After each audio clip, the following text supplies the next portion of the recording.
Olá, meus companheiros de leitura, tudo bem com vocês? Mais uma quinta-feira com as brumas de Avalon. Gente, tá passando rápido, a gente já tá no final do livro, tá acabando. Muito obrigada por vocês estarem aqui me acompanhando por mais um dia, mais uma semana, mais uma leitura. Muito obrigada pelos likes, muito obrigada pelos comentários. Continuem participando e interagindo comigo, porque eu gosto muito. Vamos começar já? Capítulo 19. Poucos dias depois, Morgana partiu, em companhia de várias pessoas de Avalon, para a coroação de Arthur. Nunca em todos os anos passados na ilha, exceto os poucos momentos em que abrira a névoa para permitir que Gwynfer encontrasse novamente seu convento, havia posto os pés na Ilha dos Padres. Innis Wintrin, a Ilha de Vidro. Parecia-lhe que o sol brilhava ali com uma intensidade peculiar, ao contrário da luz suave e enevoada de Avalon. Mas teve de recordar que para quase todo o povo da Bretanha, esse era o mundo real, e a terra de Avalon apenas um sonho encantado, como se fosse o próprio reino das fadas. Para ela, Avalon era a única realidade, e esta apenas um sonho grosseiro do qual por algum motivo não despertava agora. Todo o espaço à frente da igreja parecia ter sido tomado por uma florescência de tendas e pavilhões coloridos, como estranhos cogumelos. Para Morgana, era como se os sinos das igrejas tocassem noite e dia, hora após hora, um som desagradável que a oprimia. Arthur saudou-a e pela primeira vez encontrou-se com Hectório, o bom cavaleiro e guerreiro que havia criado seu irmão, e a mulher dele, Flavila.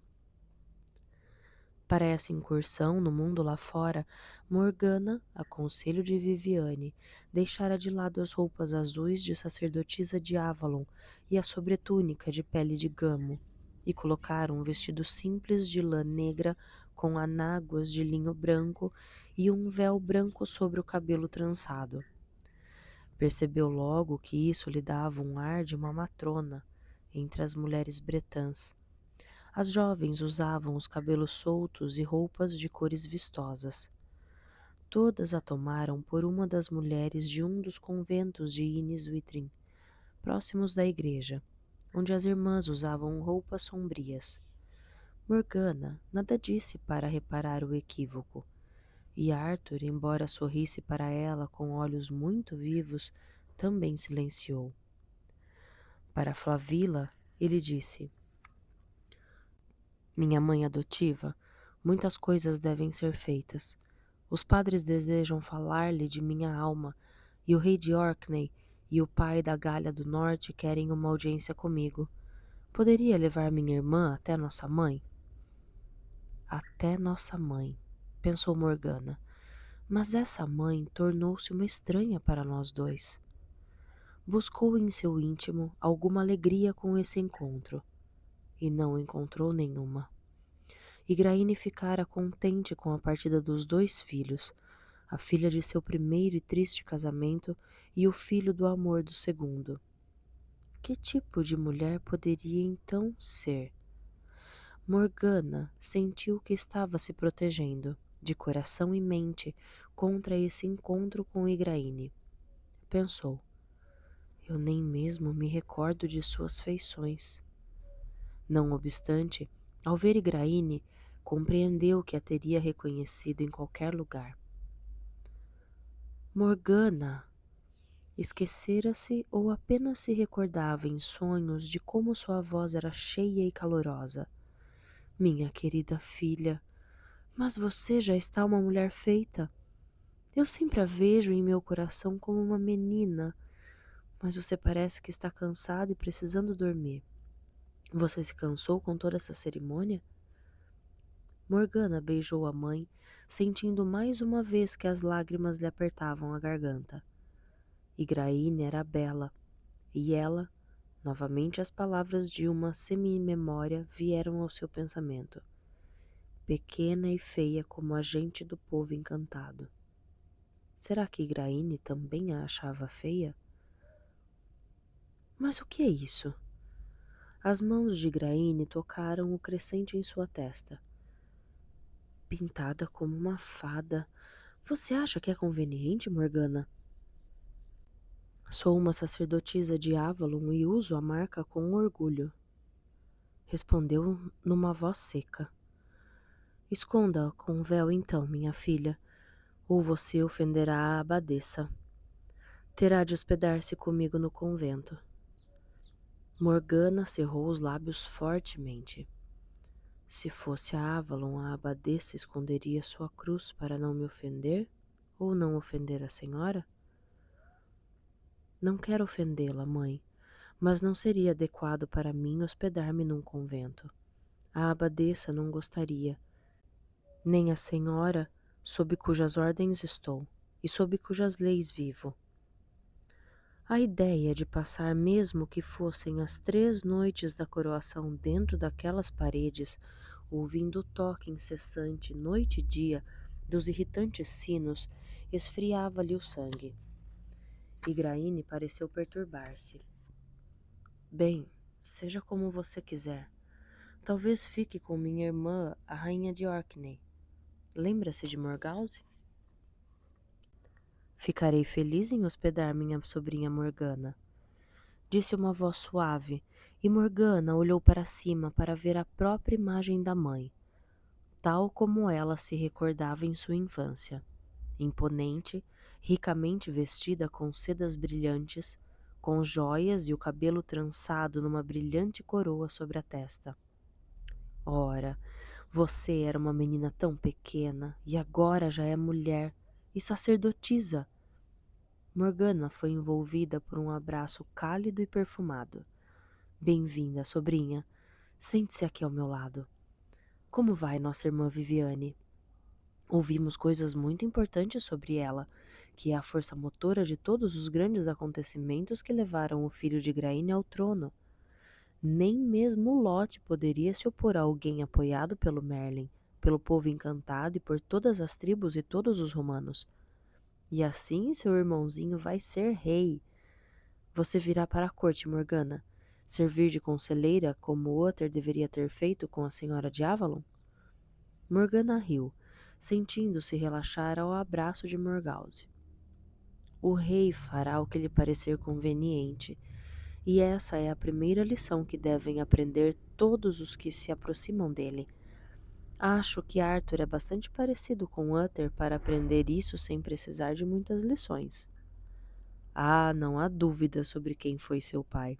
Agora, apesar de tudo o que se disse sobre o assunto, comentou Morgause, respirando compungida. Não, Igraine, você não deve chorar novamente. Deve ser motivo de alegria para você e não de sofrimento o fato de seu filho se parecer tanto com o pai e ser aceito por todos na Bretanha, pois ele se comprometeu a governar todas as terras e todos os povos. Igraine pestanejou. Andara chorando muito nos últimos dias, pensou Morgana, e disse: Sinto-me feliz por Arthur. Mas sua voz tremeu, e ela não pôde continuar. Morgana afagou o braço da mãe, mas sentia-se impaciente. Sempre, sempre desde que se recordava, a mãe não tinha qualquer pensamento para os filhos, mas apenas para Uther. Mesmo agora, depois de ele morto e enterrado, ela colocaria Morgana e Arthur de lado, em troca da memória do homem a quem amara tanto, que a fizera esquecer todo o resto. Com alívio, voltou-se novamente para Morgause. Viviane contou-me que você teve filhos. É verdade, embora a maioria deles ainda seja bastante jovem para poder ficar aqui entre as mulheres. O mais velho, porém, está ali para jurar lealdade ao seu rei. Se Arthur morrer em combate, e nem mesmo Uther estava imune a esta sorte, meu Gawain é seu parente mais próximo. A menos que você já tenha um filho, Morgana. Não? As sacerdotisas de Avalon terão abraçado a castidade como as monjas, então, para que na sua idade você ainda não tenha dado a deusa um filho ou uma filha? Ou teve o mesmo destino de sua mãe e perdeu os filhos ao nascerem? Ah, perdoe-me, Igraine, não tive a intenção de recordar-lhe. Igraine pestanejou, lacrimejando. Eu não devia chorar contra a vontade de Deus. Tenho mais filhos do que muitas mulheres. Tenho uma filha que serve a deusa para a qual fui criada, e um filho que amanhã receberá a coroa que pertenceu a seu pai. Meus outros filhos estão no seio do Cristo. Em nome da deusa, pensou Morgana. Que maneira de pensar em Deus, com todas as gerações de mortos apegados a ele. Sabia que era apenas uma forma de falar, um consolo para a mãe que sofria, mas ainda assim a blasfêmia dessa ideia a perturbou. Lembrou-se de que Morgause lhe havia feito uma pergunta e sacudiu negativamente a cabeça. Não, não tive filhos, Morgause. Até este ano, em Beltane, eu me mantive virgem para a deusa. Parou de repente. Não devia dizer mais nada. Igraine, que era mais cristã do que Morgana poderia ter acreditado, teria ficado horrorizada com a ideia do rito no qual ela desempenhara o papel da deusa para o seu próprio irmão. E então, um segundo horror tomou conta dela, pior do que o primeiro, a tal ponto que sentiu uma onda de enjoo. Tudo aquilo se passara em plena lua cheia. E embora a luz estivesse minguando e crescido novamente, suas regras não tinham vindo, nem mostravam qualquer indício de que estavam para vir.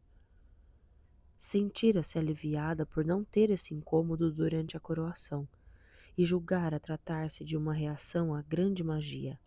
Nenhuma outra explicação lhe ocorrera, até aquele momento. Um rito para a renovação da fertilidade das colheitas e da terra, e dos ventres das mulheres da tribo. Sabia disso. Não obstante, sua cegueira e seu orgulho eram tão grandes que achara que talvez ela, a sacerdotisa, a deusa, estivesse isenta dos propósitos deste ritual. Ela mesma, porém, tinha visto outras jovens sacerdotisas empalidecerem e ficarem enjoadas depois desses ritos, até que começavam a florescer com o seu fruto que amadurecia. Ela mesma vira as crianças nascerem. Tinha ajudado muitas delas a vir ao mundo com suas mãos experientes de sacerdotisa, e nem assim, sequer por um momento, em sua cegueira estúpida, ocorrera que também ela poderia sair do ritual com o ventre carregado. Viu os olhos de Morgause fixarem atentamente nela, e deliberadamente respirou fundo e bocejou, para disfarçar o silêncio. Viajei desde o amanhecer, disse. Ainda não tomei o desejum e estou com fome. Igraine desculpou-se e mandou que suas criadas trouxessem pão e cerveja de cevada, que Morgana se forçou a comer. Embora a comida lhe provocasse um leve enjoo, e agora ela sabia por quê. Deusa, deusa mãe, Viviane sabia que isso poderia acontecer e nem assim me poupou. Sabia o que devia ser feito, e o mais rapidamente possível, mas não poderia ser durante os 3 dias da coroação de Arthur, pois não tinha acesso às raízes e ervas que encontraria em Avalon, e além disso, não ousaria ficar doente agora. Sentiu-se encolher ante a violência e a náusea que isso representava, e não obstante seria necessário que tomasse providências, e sem tardança, ou em meados do inverno, teria um filho do filho de sua própria mãe. Além disso, Igraine de nada devia saber. Tal ideia representaria um golpe superior a qualquer coisa que se pudesse imaginar. Morgana forçou-se a comer e a conversar sobre banalidades como qualquer mulher. Mas sua mente não descansou enquanto falava. Sim, o belo linho que usava fora tecido em Avalon. Não havia linho como aquele em lugar algum, talvez porque as plantas do lago, que eram mais fortes, tivessem fibras mais longas e mais brancas do que em qualquer outro lugar. Mas em seu coração ela pensava: Arthur nunca deve saber que ele tem muitas coisas a lhe pesarem no peito no momento da coroação. Se eu puder suportar esse peso e manter silêncio para deixar mais livre o seu coração, eu o farei. Sim, ela aprendera a tocar a harpa. Ora, que tolice, mãe, pensar que era errado uma mulher fazer música. Mesmo que uma das escrituras dissesse que as mulheres deviam guardar silêncio na igreja, era chocante pensar que os ouvidos de Deus pudessem se ofender com a voz de uma mulher lhe cantando louvores. Não havia a própria Mãe de Deus entoado cantos de louvor ao saber que teria um filho do Espírito Santo? Então, quando Morgana pegou a harpa e tocou para sua mãe, sob o refrão estava o desespero, pois sabia tão bem quanto Viviane que ela seria a próxima senhora de Avalon e devia à deusa pelo menos uma filha. Era uma impiedade deitar fora uma criança concebida no grande casamento. Mas como não fazer isso? A mãe do Deus cristão rejubilara-se por Deus ter lhe dado um filho, mas Morgana só podia revoltar-se em amargo silêncio contra o Deus que havia tomado a forma de seu irmão desconhecido.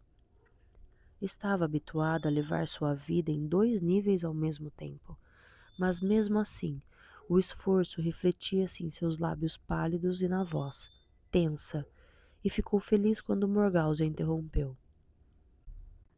Morgana, sua voz é adorável e espero ouvi-la em minha corte.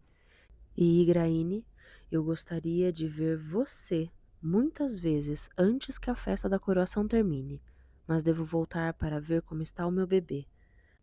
Não gosto muito de sinos, de convento e muita reza.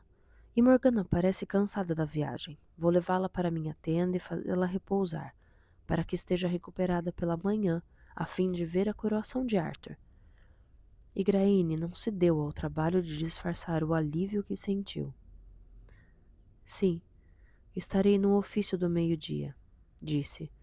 Vocês duas sabem que depois da coroação de Arthur irei viver num mosteiro em Tintagel, na Cornualha.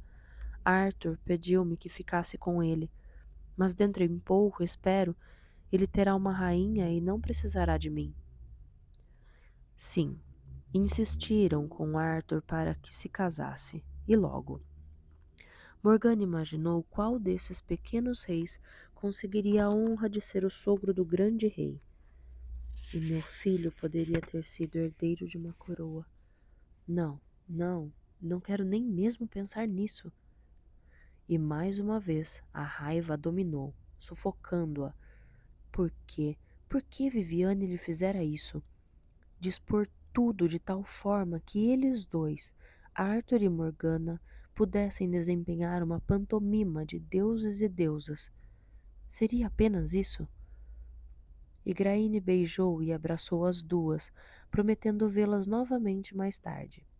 Ao caminharem em direção à brilhante coleção de pavilhões, Morgause comentou: Igraine está tão mudada que eu não a teria reconhecido. Quem poderia imaginar que ela se tornaria tão religiosa? Sem dúvida terminará seus dias com o terror de toda uma irmandade de freiras, e embora eu sinta ter de admiti-lo, devo regozijar-me por não ser uma delas. Não tenho vocação para o convento. Morgana forçou-se a sorrir e a dizer: Não, acho que não. O casamento e a maternidade parecem ter-lhe feito bem. Está florescente como uma rosa silvestre, tia. Morgause sorriu com preguiça. Meu marido é bom para mim e gosto de ser rainha. Ele é do norte, portanto, não é como esses idiotas romanos que acham errado conversar com uma mulher. Espero que Arthur não tenha sido estragado. Criado como foi por uma família romana, pode ter aprendido as artes da guerra, mas se desprezar as tribos, não poderá governar. Até mesmo Uther foi bastante inteligente para saber disso, e fez-se coroar na Ilha do Dragão. Arthur também foi coroado lá. Foi tudo que Morgana conseguiu dizer. Sim, ouvi alguma coisa a esse respeito, e creio que ele foi prudente. Quanto a mim, sou ambiciosa. Lot ouve minha opinião e tudo vai bem em nossa terra. Os padres não gostam de mim e dizem que não me mantenho no meu lugar como compete a uma mulher. Sem dúvida pensam que sou uma espécie de feiticeira ou bruxa maligna, porque não fico o tempo todo sentada modestamente, fiando e tecendo. Mas Lot não dá muita importância aos padres, embora sua gente seja bastante cristã. Para dizer a verdade, a maioria do seu povo não se importa se o Deus dessa terra é o Cristo branco, ou a deusa, ou o galhudo, ou o Deus cavalo dos saxões, desde que suas colheitas sejam boas e suas barrigas estejam cheias. E eu acho isso muito bom. Um país governado por sacerdotes é um país cheio de tiranos na terra e no céu. Uther inclinou-se um pouco demais nessa direção. Nos últimos anos, é o que penso, que a deusa dê mais sensatez a Arthur. Ele jurou tratar com justiça os deuses de Avalon antes de Viviane dar-lhe a espada dos druidas. Ah, ela lhe deu? Admirou-se Morgause. De onde lhe terá vindo essa ideia? Mas chega de deuses e reis e tudo isso. Morgana, o que você tem? E como Morgana não respondesse, ela insistiu. Você pensa que não sei que uma mulher está grávida quando vejo uma? Igraine não percebeu, mas agora ela só tem olhos para o seu sofrimento. Morgana forçou-se a dizer, aparentando despreocupação. Bem, pode ser que sim. Eu estive nos ritos de Beltane. Morgause deu um sorriso. Se foi a primeira vez, você talvez não tenha certeza por uma ou duas luas, mas desejo-lhe boa sorte. Você já passou da melhor época para dar à luz. Na sua idade eu já era mãe de 3 filhos. Eu não a aconselharia a dizer a Igraine. Ela é demasiado cristã agora para aceitar um filho da deusa. Bem, acho que toda mulher acaba envelhecendo. Viviane agora também deve estar bem avançada em anos. Não a vejo desde o nascimento de Gawain. Para mim, ela parece a mesma de sempre, disse Morgana. E ela não veio a coração de Arthur? Bem, podemos passar sem ela, mas não me parece que ela se contentará em ficar muito tempo em segundo plano. Qualquer dia, tenho certeza, terá vontade de ver o caldeirão da deusa, e não o cálice comum do amor cristão em nosso altar na corte, e eu tampouco chorarei quando esse dia chegar. Morgana sentiu um estremecimento profético quando viu mentalmente um sacerdote vestido de preto erguendo o cálice dos mistérios ante o altar de Cristo. E viu claramente, ante seus olhos, Lancelot, ajoelhado com o rosto banhado por uma luz como nunca vira. Sacudiu a cabeça para afastar a visão indesejada. O dia da coração de Arthur amanheceu claro e ensolarado. Havia chegado gente durante toda a noite, de todas as regiões da Bretanha, para ver o grande rei coroado ali, na Ilha dos Padres. Havia multidões do povo pequeno e moreno, homens das tribos vestidos de peles e roupas quadriculadas e adornados com as pedras de cores opacas do norte, de cabelos vermelhos, altos e barbudos, e mais do que quaisquer outros, os romanos das terras civilizadas. E havia homens louros e altos, de ombros largos, anglos e saxões das tropas do tratado, que se haviam instalado ao sul, em Kent, e vinham renovar o juramento de fidelidade quebrado. As encostas estavam todas tomadas. Nem mesmo nas festas de Beltane Morgana vira tanta gente reunida e teve medo. Tinha um lugar privilegiado com Igraine, Lot, Morgause e seus filhos, mais a família de Ictório. O rei Lot, esbelto, moreno e encantador, inclinou-se sobre sua mão, abraçou-a e fez muita questão de chamá-la de parenta e sobrinha. Mas Morgana, vendo além do sorriso superficial, percebeu a amargura em seus olhos. Ele conspirara e intrigara para evitar esse dia.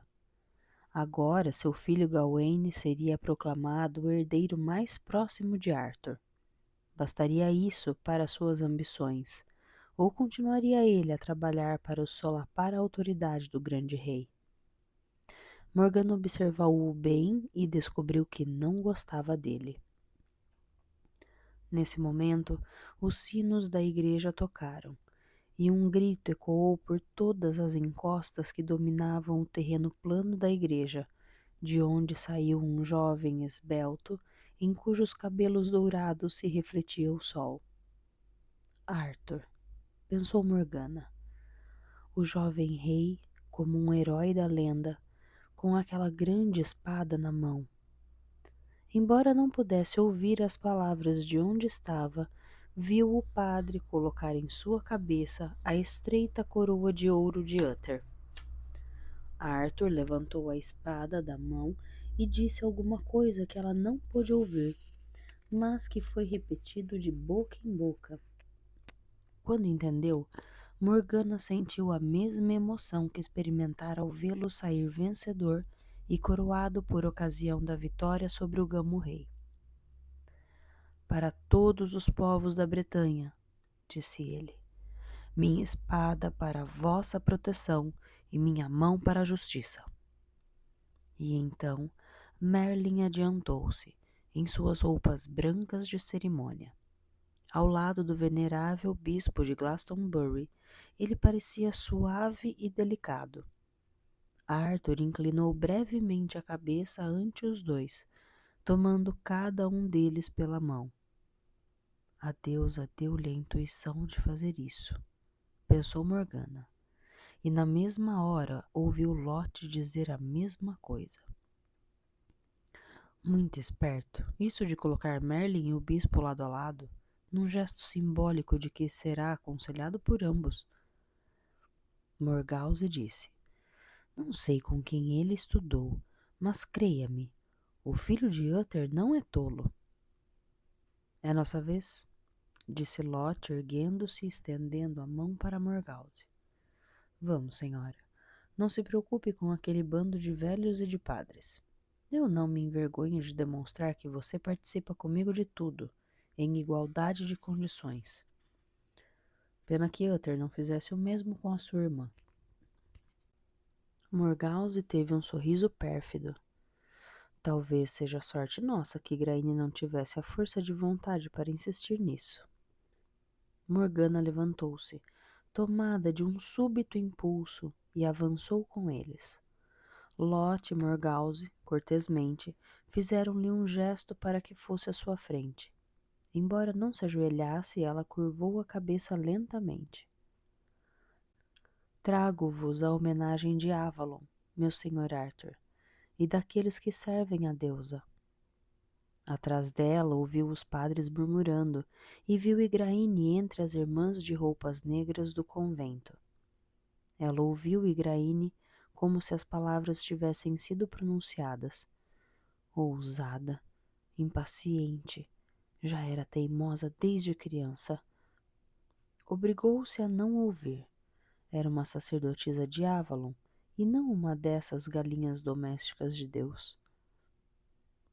Eu a saúdo por você e por Avalon, Morgana.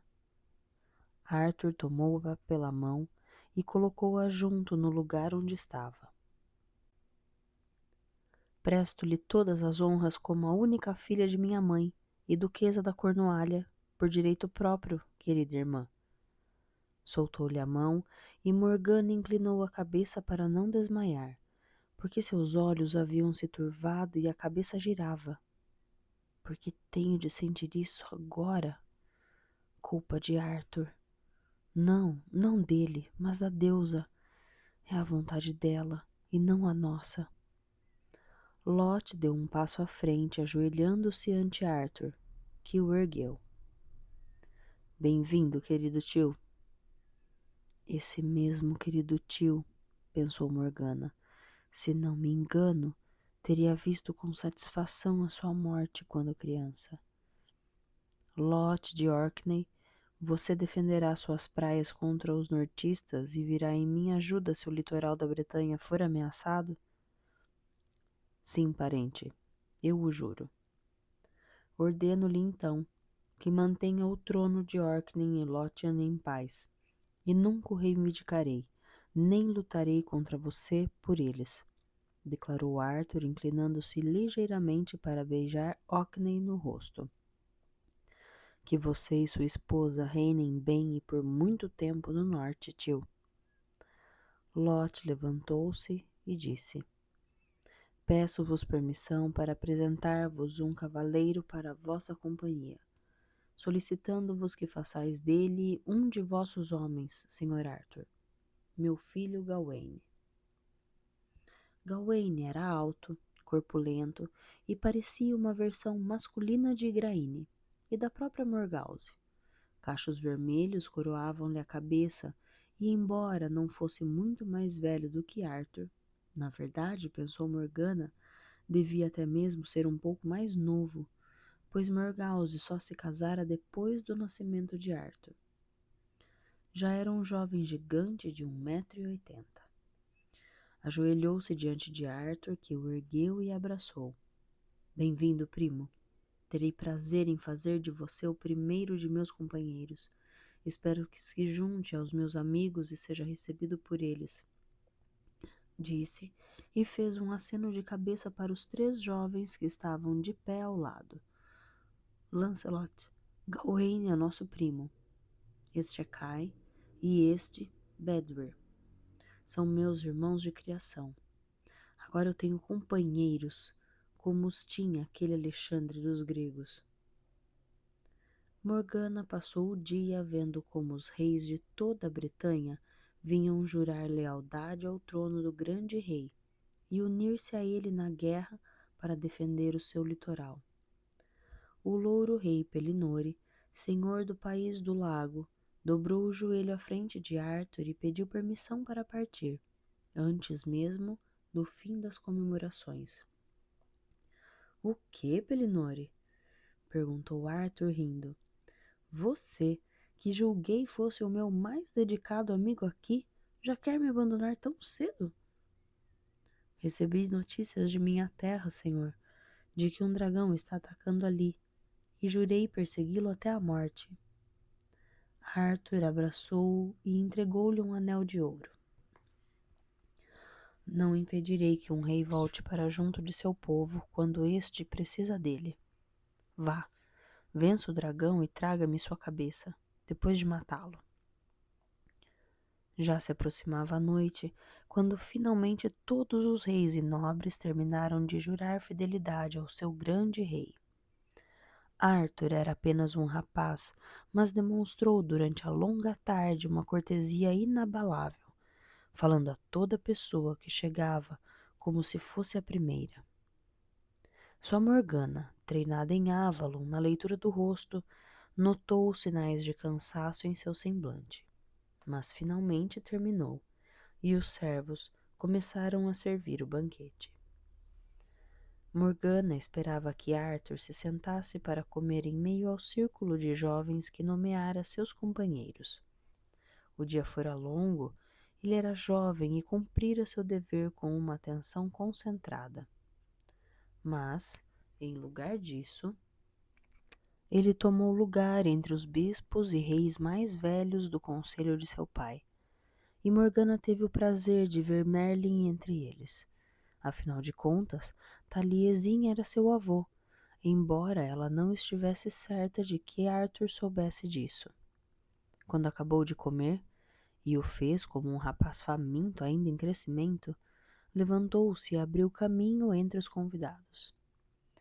Em sua túnica branca simples, adornada apenas com a fina coroa de ouro, ele se destacava entre os reis e nobres vestidos com brilho, como um gamo branco na floresta escura. Seus companheiros colocaram-se ao seu lado.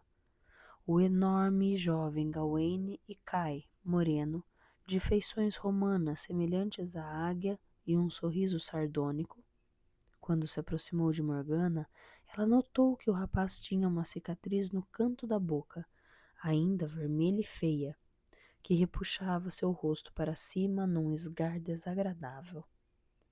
Era uma pena, pois provavelmente teria sido belo antes disso.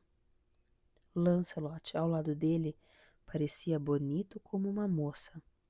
Não havia nele algo forte, masculino e belo, talvez um gato selvagem. Morgause olhou-o com um olhar guloso. Morgana, quem é aquele belo rapaz ao lado de Kai e Gawaine, vestido de vermelho? Morgana riu. Seu sobrinho, tia. É Galahad, filho de Viviane. Mas os saxões lhe deram o nome de Flecha dos Duendes. E ele é geralmente chamado de Lancelot. Quem poderia pensar que Viviane, tão feia, tivesse um filho tão bonito? Seu filho mais velho, Balan, esse não é bonito. Áspero, forte e bondoso, digno de confiança como um belo cão. Mas é como Viviane. Ninguém poderia dizer que é linda. Essas palavras atingiram o coração de Morgana. Dizem que sou parecida com Viviane. Então todos me acham feia? Aquela moça disse pequena e feia como os do povo encantado. E respondeu friamente: Eu acho Viviane muito bonita. Bem se vê que você foi criada em Avalon, que é ainda mais isolada do que a maioria dos conventos. Creio que você não sabe o que os homens apreciam, como beleza numa mulher. Ora, vamos, disse Igraine apaziguadora. Há outras virtudes além da beleza. Esse Lancelot tem os olhos da mãe, e ninguém jamais negou que os olhos de Viviane são bonitos. Viviane tem tanto encanto que ninguém sabe se ela é ou não bonita. Nem se importa com isso. Ela agrada a todos com seus belos olhos e sua voz suave. A beleza não está apenas no porte majestoso e nas feições harmoniosas, ou nos cabelos dourados, Morgause. Ah, você também não conhece o mundo, Igraine, respondeu Morgause. Você é uma rainha, e todos consideram uma rainha bonita. E casou-se com o homem que amava. A maioria das mulheres não tem essa sorte, e é um consolo saber que outros homens admiram a nossa beleza. Se você tivesse vivido toda a sua vida com o velho Gorló, também teria satisfação com seu rosto belo e o seu cabelo brilhante, e se empenharia em ofuscar as mulheres que têm apenas encanto, belos olhos e voz doce.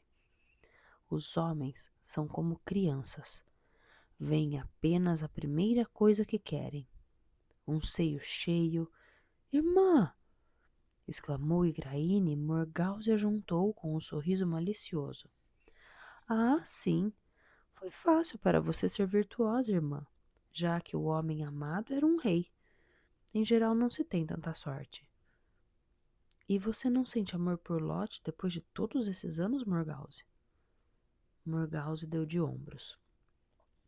O amor é uma diversão para a alcova e o inverno. Lot quer a minha opinião em tudo, e, em tempos de guerra, deixa o governo de sua casa em minhas mãos. E sempre que ele tem um botim de ouro, joias ou belas roupas, eu sou a primeira a escolher.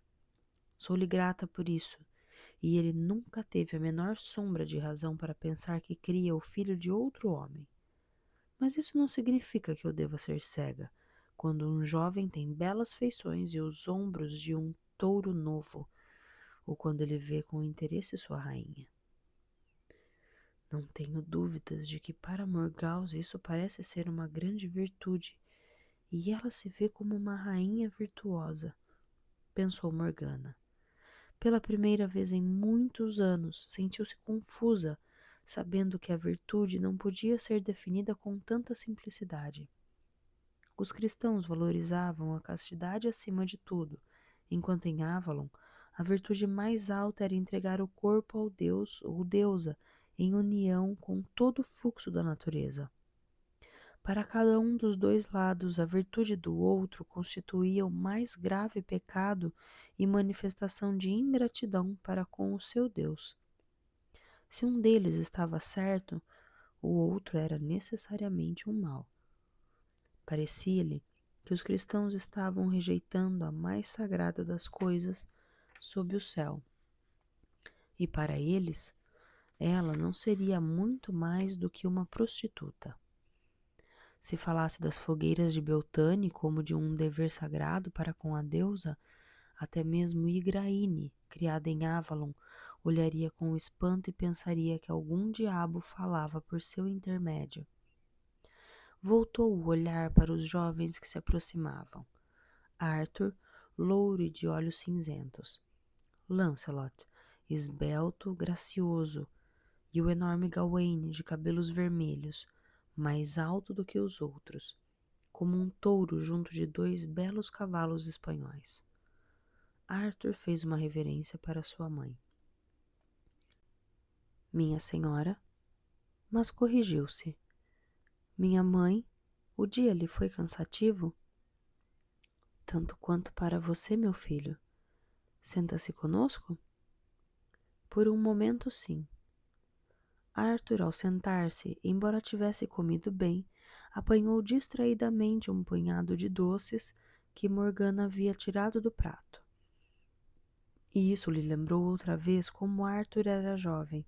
Ainda mastigando uma pasta de amêndoas, ele perguntou: Mãe, você quer casar-se novamente? Se quiser, arranjo-lhe o mais rico, o mais bondoso dos reis, para desposá-la. O rei Uriens de Gales do Norte está viúvo. Não tenho dúvidas de que se sentirá feliz em ter uma boa esposa. Igraine sorriu. Muito obrigada, querido filho. Mas depois de ter sido esposa do grande rei, não quero casar-me com um homem de posição inferior. E eu amava seu pai. Não desejo substituí-lo. Bem, mãe, como você quiser. Eu apenas tinha medo de que você se sentisse sozinha. É difícil sentir-se sozinha num convento, meu filho, com outras mulheres.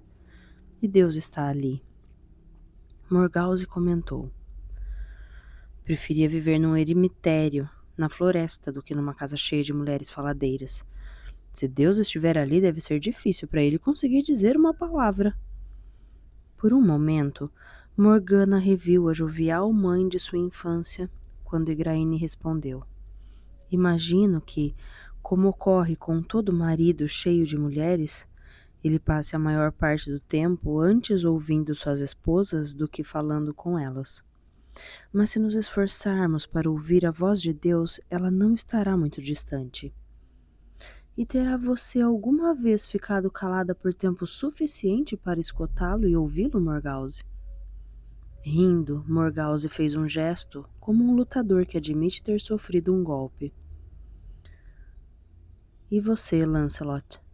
Perguntou sorrindo convidativamente.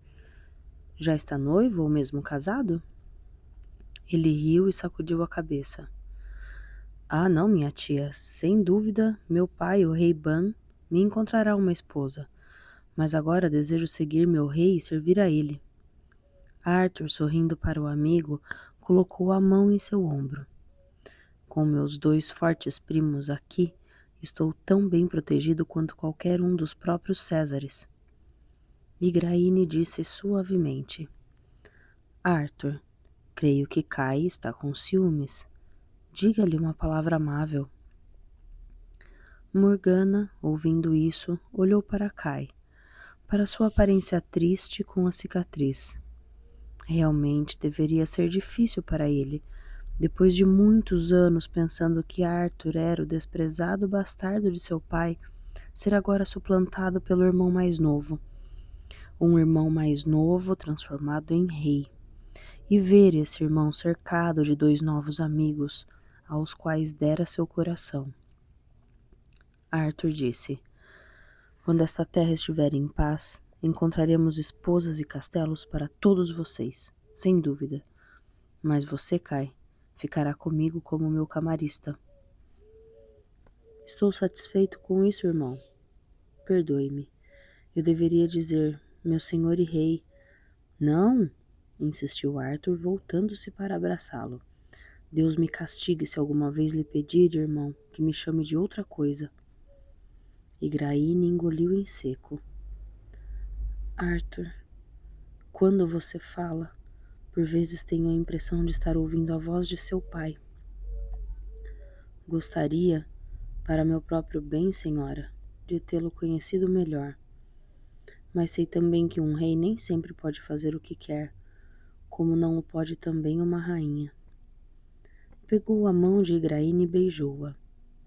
Bem, então ele já começou a aprender o ofício de rei, pensou Morgana. Suponho, disse Igraine, que já tenham começado a dizer-lhe que precisa casar-se. Ah, creio que sim, respondeu Arthur com um gesto de indiferença. Todo rei, ao que parece, tem uma filha que gostaria de casar com o grande rei. Acho que vou perguntar a Merlin qual delas devo desposar. Os olhos dele buscaram os de Morgana, e por um momento pareceu que eles se tornavam terrivelmente vulneráveis. Afinal de contas, não sei muito sobre as mulheres. Lancelot disse alegremente. Ora, então devemos conseguir-vos a mais bela do reino e de mais alta linhagem. Não, discordou Kai. Como Arthur diz, com muita sensatez, que todas as mulheres lhe são iguais, o melhor é procurar a que tenha o maior dote. Arthur riu. Então, deixo isso a seu cargo, Kai. E não tenho dúvidas de que estarei tão bem casado quanto coroado. Sugiro que você se aconselhe com Merlin, e sem dúvidas, Sua Excelência Reverendíssima o Arcebispo quererá opinar sobre o assunto. E você, Morgana? Devo procurar-lhe o marido ou prefere ser uma das aias de minha rainha? Quem poderia estar mais alto no reino do que a filha de minha mãe? Morgana recuperou a custo a voz. Meu senhor e rei, estou satisfeita em Avalon. Não vos preocupeis em procurar-me um marido. Nem mesmo que eu esteja grávida, pensou ela desafiadoramente. Como quiser, minha irmã. E disso não tenho dúvidas. Sua Excelência Reverendíssima terá alguma coisa a dizer sobre isso. Ele acredita que as mulheres de Avalon são feiticeiras ou bruxas ímpias. Todas elas. Morgana não respondeu, e Arthur voltou-se novamente, com uma expressão quase culpada, para os outros reis e conselheiros. Merlin olhava para ele, e o rei escusou-se. Vejo que já passei todo o tempo de que dispunha com minha mãe, minha irmã e meus companheiros. Devo voltar agora a ser novamente rei. Senhora? Inclinou-se perante Igraine e mais formalmente para Morgause, mas ao aproximar-se de Morgana, beijou-a no rosto. Ela contraiu-se. Mãe, deusa, que confusão arranjamos! Ele diz que sempre me amará e desejará, e é exatamente isso o que não devemos fazer. Se Lancelot também pensasse assim, suspirou e Igraine veio segurar-lhe a mão. Você está cansada, minha filha. Aquela longa permanência em pé, sob o sol, esta manhã, parece tê-la fatigado. Não quer voltar comigo para o convento, onde é tão tranquilo? Não? Bem, então, Morgause, leve-a de volta para sua tenda. Sim, querida irmã, vá descansar. Ficou olhando os jovens afastarem-se enquanto Arthur acompanhava, com muito tato, os passos hesitantes de Kai. Morgana voltou com Morgause para sua tenda. Estava cansada, mas tinha de permanecer alerta e cortês, enquanto Lot falava de um plano que Arthur mencionara: combater a cavalo com táticas de ataque que poderiam derrubar os grupos de invasores saxões armados e de soldados a pé, a maioria dos quais não estava treinada para lutar contra soldados montados. O rapaz é um mestre na estratégia, comentou Lot. Seu plano pode dar certo, afinal de contas, foram os bandos de pictos e saxões e as tribos que, lutando emboscados, conseguiram desmoralizar as legiões, pelo que contam. Os romanos estavam habituados apenas à luta bem ordenada, segundo as regras, e a inimigos que se apresentavam ao combate. Os soldados montados têm sempre uma vantagem sobre os soldados a pé. As unidades de cavalaria romana, segundo me consta, foram as que sempre tiveram maiores vitórias. Morgana lembrou-se de Lancelot falando apaixonadamente de suas teorias de combate. Se Arthur partilhasse desse entusiasmo e estivesse disposto a ajudá-lo a formar unidades de cavalaria, então poderiam, talvez, conseguir expulsar todas as hordas saxônicas. Haveria paz, uma paz maior do que os lendários 200 anos da Pax Romana. E se Arthur tivesse conseguido a espada de Avalon e as insígnias druidas, então, na verdade, o período que se seguiria podia ser um reinado maravilhoso. Certa vez, Viviane referia-se a Arthur como um rei vindo da lenda, com uma espada lendária, e a deusa poderia voltar a imperar nesta terra e não o Deus morto dos cristãos, com seu sofrimento e morte. Mergulhou num devaneio, só despertando para a realidade quando Morgause sacudiu-a levemente pelo ombro. Ora, minha querida, você está semi-adormecida. É melhor deitar-se na cama. Não faça cerimônias. E mandou a criada ajudar Morgana a despir-se, lavar-lhe os pés e trançar-lhe o cabelo. Dormiu longa e profundamente, pois o cansaço de muitos dias desceu de repente sobre ela. Mas ao despertar, não tinha consciência de onde estava ou o que havia acontecido. Sabia apenas que sentia um enjoo terrível e teve de sair às pressas da tenda para vomitar. Quando se recuperou e endireitou a cabeça, viu Morgause ao seu lado, com mão firme e gentil para levá-la de volta. Era assim que Morgana se recordava dela, em sua remota infância. Morgause, sucessivamente bondosa e rigorosa. Agora, ela limpava o suor da testa da sobrinha com uma toalha úmida e, sentando-se ao seu lado, mandou que a criada lhe trouxesse um copo de vinho. Não, não quero. Ficarei enjoada novamente. Beba-o, insistiu Morgause com rigor. E tente comer este pedaço de pão duro, que não provocará enjoo. Você precisa de alguma coisa na barriga nessas ocasiões. Na verdade, é alguma coisa na barriga que está provocando tudo isso. Humilhada, Morgana desviou o olhar. A voz de Morgause voltou a ser bondosa. Vamos, moça. Nós todas passamos por isso. Então, você está grávida. O que tem isso? Não será a primeira nem a última. Quem é o pai? Ou não devo perguntar? Vi você olhando para o bonito filho de Viviane. Será ele o Felizardo? Quem poderia culpá-la, não é? Um filho dos fogos de Beltane, então? Foi o que pensei. E por que não? Morgana fechou as mãos, irritada com as brincadeiras bem intencionadas de Morgause. Não vou ter esse filho. Quando voltar para Avalon, sei o que farei. Morgause olhou-a perturbada. Ah, minha querida, você vai mesmo fazer isso? Em Avalon receberiam bem um filho do Deus, e você é da linhagem real de Avalon. Não digo que eu não tenha feito mesmo. Já lhe contei que tive muito cuidado de não ter um filho que não fosse de Lot, o que não significa que tenha dormido sozinha sempre que ele estava longe, nas suas guerras. Bem, por que haveria de dormir? Não creio que ele sempre se deite sozinho. Mas uma velha parteira disse-me certa vez, e ela conhecia bem o seu ofício, que uma mulher não deve tentar nunca deitar fora o primeiro filho que concebe, pois isso poderia prejudicar-lhe o ventre, impedindo-a de ter outro. Sou uma sacerdotisa e Viviane está ficando velha. Não quero que isso interfira em meus deveres no templo.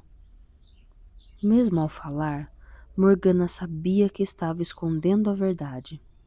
Havia mulheres em Avalon que continuavam com o seu trabalho até os últimos meses de gravidez, e as outras mulheres dividiam prazerosamente suas tarefas para que elas pudessem descansar antes do parto. E depois deste, tinham tempo até mesmo para cuidar dos bebês antes que eles fossem enviados para fora para serem criados. Na verdade, algumas de suas filhas eram criadas pelas sacerdotisas, como fora o caso de Graine. A própria Morgause fora criada até os 10 anos em Avalon, como filha adotiva de Viviane. Morgause lançou-lhe um olhar arguto. Sim, acho que toda mulher sente isso na primeira vez que concebe. Sente-se colhida numa armadilha, irritada. É alguma coisa que não pode mudar o que lhe faz medo. Sei que foi assim com Igraine, foi assim comigo. Creio que acontece com todas. Abraçou Morgana e beijou-a. Mas, minha querida, a Deus é bondosa. Quando a criança começar a crescer em seu ventre, a deusa fará você amá-la, mesmo que não dê importância alguma ao homem que a colocou ali. Criança, casei-me aos 15 anos com um homem muito mais velho, e no dia em que soube estar grávida, tive vontade de me jogar ao mar. Parecia o fim de minha juventude, o fim de minha vida. Ah, não chore. Você vai se sentir melhor dentro em pouco. Não gosto de andar por aí com uma barrigona e urinando como uma criancinha de fraldas durante todo o dia. Mas o tempo passa, e um bebê no seio nos dá tanto prazer quanto o parto nos é doloroso. Eu tive 4, e teria outro de boa vontade. Desejei com frequência que um dos meus filhos fosse menina. Se você não quiser criar o seu filho em Avalon, eu o criarei para você. O que acha disso? Morgana respirou profundamente, entre soluços, levantando a cabeça do ombro de Morgause. Desculpe-me. Molhei todo o seu belo vestido. Morgause fez um gesto de indiferença. Se não lhe acontecer nada pior, tudo está bem. Vê? O enjoo passa, e durante o resto do dia você se sentirá ótima. Você acredita que Viviane pode liberá-la para fazer-me uma visita? Você poderia voltar para Lothian conosco se quiser. Você não conhece Orkney, e uma mudança de paisagem lhe faria bem. Morgana agradeceu-lhe, mas contou que precisava voltar para Avalon e que antes de partir devia despedir-se de Graine. Não me parece conveniente que você lhe faça confidências, lembrou Morgause. Ela se tornou tão religiosa que ficará chocada, ou achará que deve ficar. Morgana sorriu debilmente. Não tinha intenção de contar nada a Igraine nem a qualquer outra pessoa. Antes que Viviane pudesse saber, já não haveria nada para saber. Ficou grata ao conselho de Morgause, à sua boa vontade e orientação, mas não pretendia seguir seus conselhos. Pensou energicamente que tinha o direito de escolha. Era uma sacerdotisa, e qualquer coisa que fizesse devia ser baseada em seu próprio julgamento. Durante a despedida de Graine, que foi cansativa e interrompida mais de uma vez pelos malditos sinos chamando as freiras aos seus deveres, ela pensava que Morgause era mais sua mãe do que a própria Igraine. Esta envelhecera, tornara-se indiferente e carola, e Morgana teve a impressão de que lhe disse adeus com alívio. Ao voltar para Avalon, sabia estar voltando para casa. Agora, não tinha nenhum outro lar no mundo. E se Avalon deixasse de ser um lar para ela? Fim do capítulo 19. Muito bem, meus companheiros. Gostaram da coroação de Arthur? O que será que nos aguarda nos próximos capítulos? Já estamos no fim do livro, finzinho. Acho que mais 2 capítulos, se não me engano. 1 ou 2 capítulos. Um capítulo. Olha só. Deixa eu ver. capítulo 20. Sim, esse foi o capítulo 19, foi o penúltimo capítulo. Semana que vem finalizamos o livro 1 e vamos para o livro 2 daqui 2 semanas. Ansiosos? Muita coisa por acontecer ainda na história de Morgana e Arthur. Bom, muito obrigada por vocês me acompanharem até aqui nessa leitura, em mais essa leitura. Até amanhã para quem vem para a biografia de Dom Pedro I, uma história não contada, do Paulo Resutti, ou até a semana que vem, em mais um bloco de capítulos de Ramsés, a Batalha de Kadesh, As Brumas de Avalon, na quinta-feira. Aguardo vocês, hein? Tchau!